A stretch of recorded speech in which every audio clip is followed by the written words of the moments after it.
Sony did their state of play just this week. I think it was even like it got announced the day after I said it. It always happens where I'm like, oh, I heard a rumor about this happening. And then literally the day after, it's like, oh, yeah, that's totally a thing. So we got our state of play, and we got 29 different announcements. Now, of those 29, 26 were games, 3 were DLC, so we did get a lot of game content.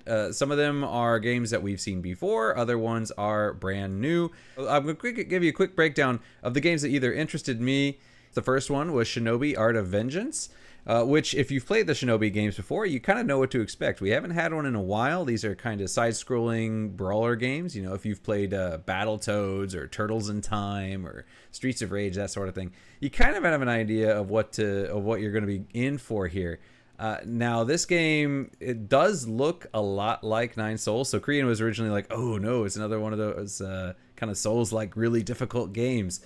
But looking at it, it does look a little bit more like Battletoads, which, to be fair, Battletoads is an incredibly difficult game. So maybe it will be hard, but it does look like it's less of one of those kind of like Souls-like with a parry mechanic and more of a beat 'em up. You know, you're just kind of moving through waves and waves and waves of enemies. So if you're into that sort of game, like the old Shinobi games, that sort of thing, definitely keep an eye on this one. The art style is really interesting, so definitely something worth looking out for.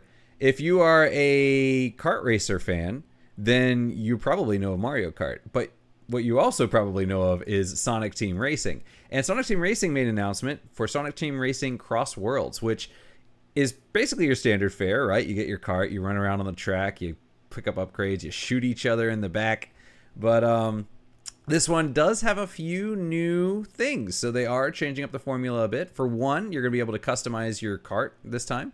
Normally, I think they're locked to specific carts, but this time we're going to be able to look at, or change them up a bit. You can make it a little bit lighter and faster. You can affect the drift, it'll customize it a little bit more. So that's pretty cool. I really enjoyed Mod Nation Racer personally. So for me, that's very, very exciting. But the other mechanic that's really interesting is that when you are the leader, at the end of the lap, they have the rings, like, in Sonic the Hedgehog, you'd have the bonus rings. Go into those, you get your bonus worlds. But here, at the end of the lap, you're presented with those rings. Whoever's the leader can go through one of those rings, and that'll actually change the world for the next lap. So you're not just reiterating the same track 3 times or whatever. So that's kind of an interesting way to change it up a bit. Keep it a little bit exciting. You don't know what you're going to be getting in the second lap. If you're the leader, you can kind of pick maybe a map that you're a little bit better at.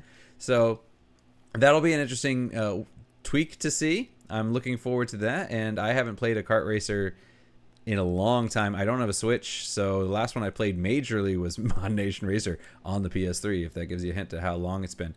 Otherwise, when I'm on vacation or something, maybe my nieces will bring over a Switch and we'll play Mario Kart on occasion. But so looking forward to that one. We also got Digimon Storytime Stranger, which is an RPG. So I haven't played Digimon in a very long time, I think since PS2, give or take. But this one is an RPG. It is going to be like, I guess, some kind of mystery. You're trying to unlock who is this stranger in time or whatnot. And it is a turn-based RPG. So for those of you out there saying, hey, turn-based RPGs are the way of the past. We need more action-oriented stuff. No, we don't. Turn-based RPGs still sell. Look at Persona. Look at Dragon Quest. And now this. So there's definitely a market for this stuff out there. And as I was saying earlier, we have Saint Boot here in the chat. They were saying, they really wish that Final Fantasy would return to turn-based. I agree with that. I would really love to see them do it. If you haven't played it, though, check out World of Final Fantasy. It was originally out on PS3, but I believe they came out with Final Fantasy. No, it was PS3 or PS4. I don't remember. I know it is on PS4, though, and they do have Maxima now, which is the upgraded version. So I haven't played the Maxima content, but the original game was pretty good. So check that one out if you're into turn-based RPGs and you're into Final Fantasy and you're into Pokemon, actually, because it does have that gotta collect them all kind of thing. So check that one out. Another one that caught my eye was Directive 8020. So Directive 8020 is made by the same people who did the Dark Pictures game. In fact, I think this one is a Dark Pictures game. So, the other games in the series are Man of Medan, Little Hope, House of Ashes, The Devil in Me. They've also done The Quarry and Until Dawn. So, this is it gives you what kind of an idea of what kind of game this is. This is not going to be an action-oriented game. This is going to be more of a procedural story game where you can choose the direction of the story. Seems to be a mix of Alien and what's the other one? The Thing. So, you're on the spaceship, you're going somewhere, this life form gets on, it is able to replicate other members of your crew. So as you go through, who is the alien, who is still human. And given how Until Dawn worked, I think it's actually going to be interesting because I think you're going to have multiple possibilities there. So that's kind of interesting. I'm looking forward to that one. I probably will play that. I'm really into sci-fi, so that's the kind of thing. But other ones that were in the state of play were Lost Soul Aside, which Saint Boot mentioned. And we got kind of a more of a story trailer this time. It was a little bit more of what's going on behind the scenes, not so much the gameplay. We also got, like they said, Onimusha, Way of the Sword. I'm really looking forward to this. I played the original Onimusha, and I really, really enjoyed it. If you haven't played them, it is not so much like a Neo game. It's more like Resident Evil, but more of a melee focus because you're a samurai, you use a sword. But, you're running around, you kill a boss, you get some item, that item plugs into a door that unlocks the door. There's, puzzles and that sort of thing. So I am looking forward to this one. I haven't played an Onimusha game in a very long time, so maybe this might, depending on when it comes out, this might be a good choice for my Halloween, my October stream. So maybe I'll stream this one in October. We also got, like was mentioned, Stellar Blade with Goddess of Victory Nike. So that is going to be their next DLC. It shows basically a lot of new outfits for Eve to wear. That's probably what most people are going to be looking forward to. But I did say that there are some new bosses. So are we getting some sort of like short story content kind of thing? Is this just going to be new bosses added to boss rush mode? When they said new bosses, they showed Man, who is the bodyguard of Oracle, and he's your ally. So normally you would not be fighting him. So I don't know if that's going to be story related or if that's just going to be a boss rush mode. If I had to guess, I would say it's probably boss rush mode. They did also show a new area or zone. So who knows, how extensively we'll be able to explore that area, or if it's just kind of a brief thing that you can visit.